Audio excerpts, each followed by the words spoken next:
ఏందిరయ్యా ఇది? కత్తి నువ్వు దెప్పాల్సిన చోట పన్నోడిని పిలిచి నీ కత్తికి పదునెక్కువ బాగా తిప్పేయని బయటికి వెళ్ళిపోతున్నావు. తగలబెట్టండి సార్.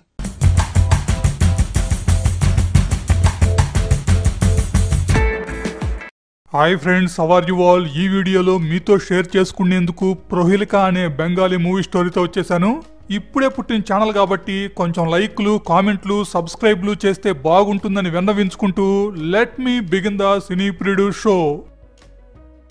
ఓపెన్ చేస్తే పత్తాలాట్లో తేడా వచ్చి రెండోర్ల పేకాట సమరయోధులు తెక్కొట్టేసుకుంటూ ఉంటారు.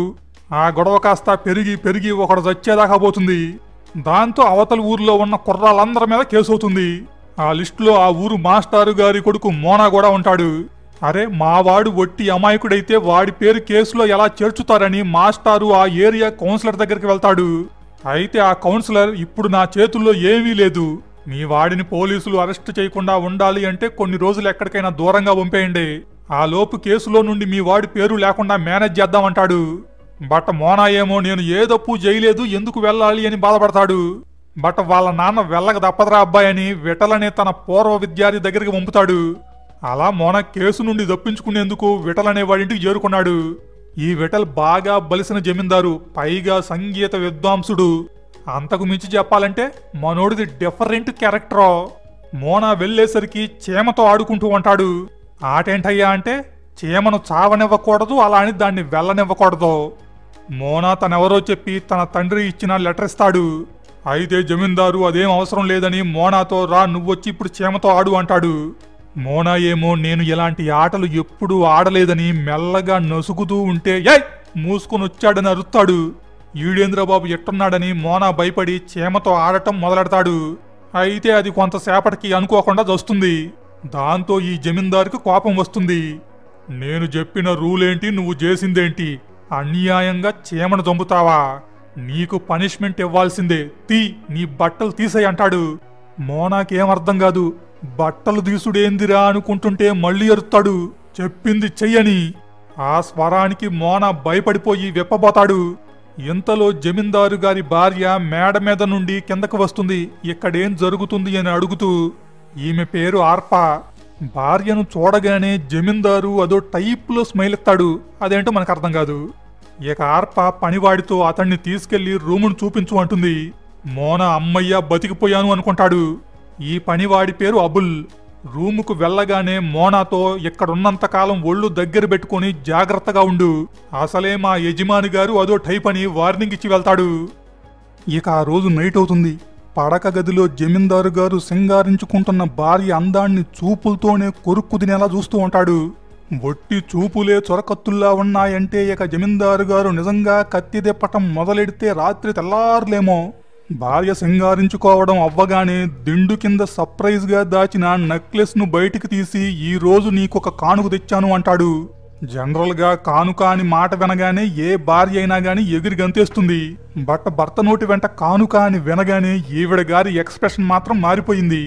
నెక్స్ట్ నెక్లెస్ తీసుకువచ్చి పెడుతుంటే ఆర్పా ఇప్పుడెందుకు ఈ కానుక అంటుంది. దానికి జమీందారు కానుక గురించి వదిలేసి జరగబోయే దాని గురించి రెడీగా ఉండు అంటాడు. ఆ మాటతో తనకు నచ్చంది ఏదో జరగబోతున్నట్టుగా కోపం, బాధ, నిస్సహాయతతో బిగుసుకుపోతుంది. ఎంతలో 10 గంట మోగుతుంది. దాంతో పాటు రూమ్ డోర్ కూడా మోగుతుంది. జమీందారు నువ్వు లోపలికి రావచ్చు అంటాడు. రావచ్చు అనగానే తలుపు తీసుకొని మెల్లగా పనోడు పడక గదిలోకి ఎంట్రీ ఎత్తాడు. వాడిని చూడగానే ఆర్పా ఇంకొంచెం బిగుసుకుపోతుంది. జమీందారేమో వాడి దగ్గరికెళ్ళి మెడలో ఉన్న నెక్లెస్ ను మాత్రం టచ్ చేయకని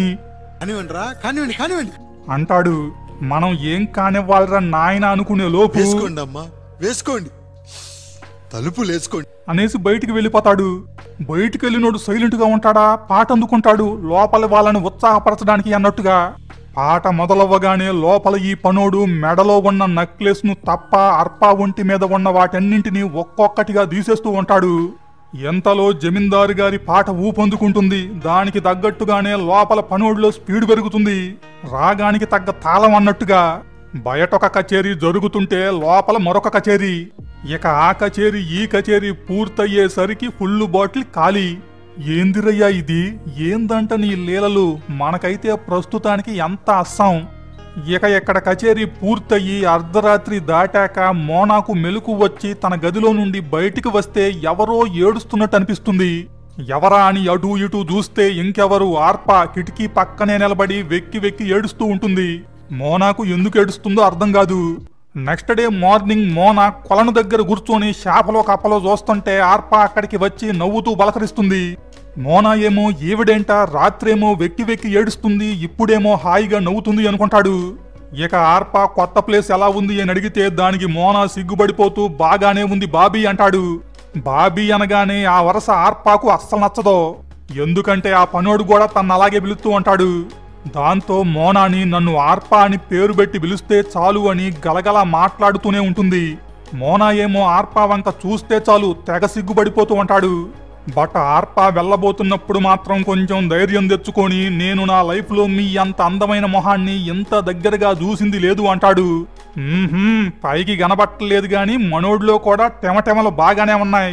దానికి ఈవిడేమో వెనక్కి తిరిగి మోనాకు దగ్గరగా వచ్చి మొహంలో మొహం పెట్టి చూస్తూ మరి ఇంత దగ్గరగా ఉంటే ఏమనిపిస్తుంది అంటుంది. అంత అందం అంత దగ్గరగా వచ్చి మొహంలో మొహం పెట్టి చూసేసరికి మోనాకి చలిజ్వరం వచ్చినంత బణవుతుంది. మోనా ఫేసులో కంగారు చూసిన ఆర్పానేమో గలగలా నవ్వేస్తుంది. చూస్తుంటే ఏమడకు కూడా టెమటెమలు బాగానే ఉన్నట్టున్నాయి. అయితే వీరిద్దరి టెమటెమల్ని మేడ మీద నుండి జమీందారు గారు గమనిస్తూ ఉంటాడు. ఈయనేందో భార్య ఏం చేస్తున్నా అలా గమనిస్తూ ఉంటాడనుకుంటా. ఇక నెక్స్ట్ ఆర్పాను పడక గదిలోకి పనుంది అంటాడు. పట్టపగలే పడక గదిలోకి అన్నాడంటే ఇక జమీందారు గారు పగలు తెల్లార్లు అని ఓవర్ ఎక్స్పెక్టేషన్స్ గట్రా చేయకండి. రాత్రి చూశాంగా కత్తి దిప్పుతాడు అనుకున్న కాంతారావు పనోడిని పిలిచి నీ కత్తికి పదునెక్కువ నువ్వు దిప్పేయని బయటకు వచ్చేశాడు. మరిప్పుడు ఎందుకంటారా, భార్యను కొరడాతో కొట్టేందుకు. ఈవిడకు ఇది బాగా అలవాటైపోయినట్టుంది. ఎంత నొప్పిగా ఉన్నా గాని కొట్టడం పూర్తయ్యే వరకు అలాగే నుంచోనుంటుంది. మన కాంతారావు కత్తిని తిప్పమంటే దిప్పడుగానే కొరడానైతే బాగానే దిప్పుతున్నాడు. అయ్యా కాంతారావు, ఏందిరయ్యిద్ది, ఏంది ఇదంతా? చేమలతో ఆటలేంటి, ఆ పనికి పనోడిని పురమాయించడం ఏంటి, ఇప్పుడు ఈ కొరడాతో కొట్టుడేంటి? ఇవన్నీ తెలియాలి అంటే జమీందారు గారి గురించి మనకో విషయం తెలియాలి. అంతకన్నా ముందు ఆర్పా గురించి తెలియాలి. ఆర్పా తల్లిదండ్రులు తన చిన్న వయసులోనే చనిపోతారు. వయసుకొచ్చాకేమో ఆర్పాను తన బంధువు ఒక వేశ్యా గృహంలో అమ్మేస్తాడు.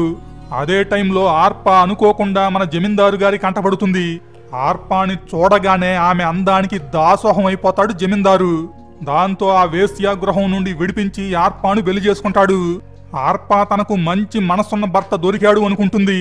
రాయిని ఆడది చేసిన రాముడివా, గంగను తలపై మోసిన శివుడివా అని పాట కూడా వేసుకుంటుంది. బట్ శోభనం రోజు వచ్చేసరికి ఈ రోజు మంగళవారం అంటాడు. సర్లే ఒక్కరోజే కదా ఆచారాలు ఫాలో అవుతాడేమో అనుకుంటుంది. బుధవారం అయింది, గురువారం అయింది, శుక్రవారం అయింది, శనివారం అయి ఆదివారం కూడా వచ్చింది. మరి సంగతి ఏంటయ్యా అంటే, మంచి మ్యాటర్ ఉన్న మగాడు మొగుడిగా రావాలి అని కోరుకుంటే ఆదివారం కూడా అమ్మో మంగళవారం దగ్గరకు వచ్చేస్తుంది, ఈ రోజు వద్దన్నాడంట. మన జమీందారు గారి పరిస్థితి కూడా అదే. మ్యాటర్ ఏంటంటే ఆ మ్యాటరే మ్యాటరో. భార్య అందం మత్తెక్కిస్తూ ఉంటుంది కానీ ఆస్వాదించలేడు. కత్తిని దుయ్యాలి అనిపిస్తుంది కానీ తీయలేడు. పువ్వు చుట్టూనే తిరుగుతూ ఉంటాడు కానీ వాళ్లేడు. ఆకలవుతుంది కానీ ఆరగించలేడు. ఇది మన జమీందారు గారి మ్యాటరో. ఆ ప్రాబ్లం కోసం చేసే రెమెడీసే కానుకలు, కొరడాలు. భార్యకేదైనా కానుక తెచ్చాడు అంటే దానర్థం పనోడిని గదిలోకి పంపి బయట కచేరీ చేయబోతున్నాడు అని. పడక గదిలోకి రమ్మన్నాడు అంటే కొరడా తీయబోతున్నాడు అని. భార్యతో ఆ సాటిస్ఫాక్షన్ లేక ఇలాంటివి చేసి సాటిస్ఫై అవుతూ ఉంటాడు. ఇక ఆర్పాకేమో ఆ కానుకలు, కొరడాలు అలవాటైపోతాయి. అయితే మోనా వచ్చేంత వరకు ఇదంతా ఒక అండర్స్టాండింగ్ లో బాగానే జరిగిపోతూ ఉంటుంది. బట్ మోనా వచ్చాక ఆర్పా అటెన్షన్ అతడి వైపుకు తిరుగుతుంది. ఇతడు చూడటానికి భర్తలా కాకుండా సున్నితంగా, సౌమ్యంగా, మంచి బాలుడ్లాగా కనిపిస్తాడు. దాంతో అతడితో ముందు మాటల్లో పడుతుంది, తర్వాత ప్రేమలో పడుతుంది. నేను మాత్రం ఏమైనా తక్కువ తిన్నానా అని మోనా కూడా ఆర్పా ప్రేమలో పడతాడు. ఇక వీరిద్దరూ ఎక్కడ అక్కడ తిరుగుతూ డ్యూయెట్లు గట్రా పాడుకుంటూ తెగ ప్రేమించేసుకుంటూ ఉంటారు. ఇదంతా జమీందారు గమనిస్తూనే ఉంటాడు. కానీ కోప్పడుతున్నాడో లేక కానియండి అనుకుంటున్నాడో మనకైతే అర్థమై జావదో. జమీందారు సంగతి పక్కన పెడితే ఈ పనోడు మాత్రం వీరిద్దరూ చట్టా పట్టాలేసుకుని తిరుగుతూ ఉండటం చూసి తెగ బాధపడిపోతూ ఉంటాడు. అది నా పిల్లరా, అది నా పిల్ల, నా పిల్ల. మరంతేగా ఇన్ని రోజులు this property belongs to only me అనుకున్నాడు. బట్ ఇప్పుడేమో వాడెవడో కొత్తగా వచ్చి కబ్జా చేస్తున్నాడు. ఇక జమీందారు కానుకలు కొరడాలు రొటీన్ అయిపోతాయి, వీరిద్దరి రొమాన్స్ కూడా రొటీన్ అయిపోతుంది. అలాంటి టైంలో సడన్ గా ఒక రోజు జమీందారు ఫుల్లుగా మందుగొట్టి మేడపై నుండి కింద పడిపోతాడు. అంతే, స్పాట్ టు డెడ్. ఇంకేముంది, డెడ్ బాడీ పోస్ట్ మార్టం కి ఆర్పా తెల్లచెరలోకి. పోలీసులు వచ్చి ఇన్వెస్టిగేషన్ మొదలెడతారు, ఇది సహజ మరణమా లేక హత్య అని. అయితే ఆ ఇన్వెస్టిగేషన్ కు వచ్చిన ఇన్స్పెక్టర్ అర్పాని చూడగానే ఫ్లాట్. మన పోలీస్ స్టైల్లో ఒక రాయేసి చూద్దాం ఏమైనా వర్కౌట్ అవుతుందేమోనని ఇన్వెస్టిగేషన్ పేరుతో విసిగిస్తూ ఉంటాడు. దాంతో మోనాకి ఆవేశం వస్తుంది. ఈ పోలీసోడికి అనుమానం వస్తుంది. అసలు నీకేంట్రా నొప్పి, నువ్వేమైనా చంపావా అని స్టేషన్ కి తీసుకుపోతాడు. కొల్లబొడిచి మీరిద్దరే ప్లాన్ చేసి చంపారు కదా, నిజం ఒప్పుకో అంటాడు. బట్ మోనాను మాత్రం ఎంత టార్చర్ చేసినా సరే నాకేం తెలియదు అనే సమాధానం మాత్రమే వస్తుంది. ఎక్కడేమో పనోడికి అర్పా మీద అనుమానం, ప్రియుడి కోసం మొగుడి అడ్డు తొలగించుకోవడానికి ఈవిడే ఏమైనా చేసిందా అని. అర్పాకేమో వీడి మీద అనుమానం, నన్ను పూర్తిగా దక్కించుకోవడానికి వీడే ఏమైనా చేశాడా అని. అయితే పోస్ట్ మార్టం రిపోర్ట్లో వీరి అనుమానాలన్నింటికి తెరబడుతుంది. మేడ మీద నుండి పడటానికి ముందే హార్ట్ అటాక్ వచ్చిందని, అందుకే పైనుంచి పడిపోయి ఉంటాడు అని. దాంతో పోలీసోడు అబ్బా ఇన్వెస్టిగేషన్ లేకుండానే కేసు క్లోజ్ చేయాల్సి వచ్చిందని బాగా డిసప్పాయింట్ అయ్యి ఏం చెయ్యలేక మోనాను వదిలేస్తాడు. ఇక మోనా ఉరుకులు పరుగుల మీద వెళ్తుంటాడు అర్పా కోసం. ఆ గ్యాప్ లోనే మనోడి ఊహలో అర్పా తనకు ఎదురుగా వచ్చినట్టు, ఇద్దరూ కౌగులింతల్లో మునిగిపోయినట్టు. నెక్స్ట్ అలాగే పరిగెడుతూ మేడ మీద అర్పా రూమ్ దగ్గరికి వెళ్ళబోతాడు. అయితే ఇంతలో అర్పా రూమ్ లో నుండి పనోడు బట్టలు వేసుకుంటూ రావడం చూసి షాకు. పనోడేమో మోనాని చూసి కంగారు పడుతూ అక్కడి నుండి పారిపోతాడు. మోనా గదిలోకి వెళ్ళగానే అర్పా అతడిని చూసి తెగ సంతోషపడిపోతుంది. బట్ మోనా తనకు తెలిసిన మోనాలా రాడు. ఎప్పుడూ ప్రశాంతంగా ఉండే అతడి మొహంలో కోపం, ద్వేషం, శాడిజం. పనివాడితో పడుకొని నన్ను మోసం చేస్తావా అంటాడు. వాడు నా దగ్గరికి వస్తే లాగిపెట్టి కొట్టి ఇక మన మధ్య ఇలాంటిది ఉండదు, నేను మోనాని పెళ్లి చేసుకోబోతున్నాను అని చెప్పి రూమ్లో నుండి బయటికి దోశాను అని. అయితే అదేమీ మోనా వినిపించుకోడు, ఒక సైకోలా మారిపోతాడు. ఆర్పా గొంతు పట్టుకొని ఊపి రాగేదాకా వదలడో. సాఫ్ట్గా కనిపించే వీడిలో సడన్ గా ఈ వైలెంట్ యాంగిల్ ఏంటంటారా? అసలు వీడి యాంగిలే ఇది. వీడికి వాళ్ళ ఊర్లో ఉన్నప్పుడు ఒక లవర్ ఉండేది. ఆ అమ్మాయికి వీడి గురించి అర్థమయ్యి వీడిని వదిలేసి వేరే వాడిని పెళ్లి చేసుకుంటుంది. దాంతో వీడు కోపంతో ఆ అమ్మాయి భర్తను చంపి ఆమె విధవైతే చూసి ఆనందిస్తాడు. అయితే అతడిని చంపటం ఇంకొకడు చూస్తాడు. ఎటువంటి సాక్ష్యాలు ఉండకూడదు అని వాడిని కూడా చంపుతాడు. కథ స్టార్టింగ్ లో పత్తాలాట గొడవలో చచ్చాడు కదా, ఎవరికంటా పడకుండా ఆ గందరగోళంలో సైలెంట్ గా వేసేసి అయ్యో ఏ తప్పు చెయ్యని నన్నెందుకండి కేసులో ఇరికించారు అని ఎదవ యాక్టింగ్లు. ఇక జమీందార్ని చంపింది ఎవరంటే నేనేనా? మళ్ళా నేనే. అర్పాని పొందటానికి అడ్డుగా ఉంది మొగుడే కదా. వెళ్లి గుండెల మీద కూర్చొని హార్ట్ అటాక్ తెప్పిస్తాడు. తర్వాత మేడ మీద నుండి సైలెంట్ గా కిందకు దోసేస్తాడు. సైలెంట్ కిలరీడు. జమీందారే పెద్ద శాడిస్ట్ అనుకుంటే వీడు అంతకన్నా పెద్ద సైకో. పనోడు రూమ్ లో నుండి రావడం చూసి వీడిలోని వైలెంట్ యాంగిల్ బయటపడుద్ది. అది వచ్చాక ఇక చెప్పేది వినిపించుకోవడాలాంటివి ఏమీ ఉండవో. వీడి ఖాతాలో అర్పా కూడా బలి. చనిపోయి శవమై అలా కొలనులో తేలుతున్నా గాని అర్పాకి అర్థం కాదు ఒక మనిషిని అంచనా వేయడం ఎంత కష్టమో. భర్త మనసున్న మహారాజు అనుకుంటే పెళ్ళైన తర్వాత సినిమా చూపించాడు. తర్వాత వీడు అమాయకంగా సౌమ్యంగా ముద్దపప్పులా కనిపించాడని మనసిస్తే చివరకు తన ప్రాణాన్ని తీసి ముంచేశాడు. అలా అర్పా జీవితం ఆరిపోతుంది. అక్కడితో మూవీ ఎండ్ అవుతుంది. So guys, that's all about story. I hope మీకు నచ్చింది అనుకుంటున్నాను. ప్లీజ్ నచ్చితే గనక ఒక లైక్, ఎలా అనిపించిందో ఒక కామెంట్. మన కొత్త ఛానల్, సరికొత్త ఛానల్ సబ్స్క్రైబ్ చేసుకొని బెల్ ఐకాన్ క్లిక్ చేయడం మాత్రం మర్చిపోకండి. వెరీ వెరీ వెరీ సూన్ మరొక ఇంట్రెస్టింగ్ వీడియోతో మళ్ళీ మనం కలుద్దాం. అంతవరకు జయోనారా.